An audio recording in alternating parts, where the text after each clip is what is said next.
అన్నదానం మహాదానమని టీడీపీ జిల్లా ఉపాధ్యక్షులు తోనంగి వెంకన్న యాదవ్ అన్నారు. నగరంలోని హయాతి నగరంలో తోనంగి వెంకన్న యాదవ్ ఆధ్వర్యంలో ఆదివారం భారీ అన్నదాన కార్యక్రమం నిర్వహించారు. ఈ సందర్భంగా ఆయన మాట్లాడుతూ అన్నం పరబ్రహ్మ స్వరూపమని అన్నారు. హయాతి నగరంలో ప్రతి ఏటా గణపతి నవరాత్రుల సందర్భంగా అన్నదాన కార్యక్రమం నిర్వహించడం ఒక భాగమైతే పండగ వాతావరణంలో అన్నదాన కార్యక్రమం నిర్వహించడం ఇక్కడ ప్రత్యేకతని తెలిపారు. ఆధ్యాత్మిక భావనతో మానసిక శక్తి సిద్ధించడంతో పాటు సేవా దృక్పథం అలవడుతుందని అన్నారు.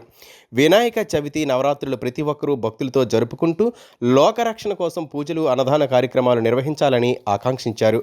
ఆ గణనాథుడి ఆశీస్సులతో ప్రజలందరూ సుఖ సంతోషాలు ఆయురారోగ్యాలతో కలకాలం వర్ధిల్లాలని కోరుకున్నారు.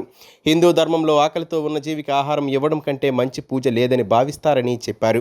ఈ అన్నదాన కార్యక్రమంలో సుమారు 3,000 మంది స్థానిక ప్రజలు పాల్గొని అన్నప్రసాదాన్ని స్వీకరించారు. ఈ కార్యక్రమంలో వర్మ, జగత్, అవతార్, సంతు, అప్పలరాజు, చిన్న, గ్రామ పెద్దలు, యువత అధిక సంఖ్యలో పాల్గొన్నారు.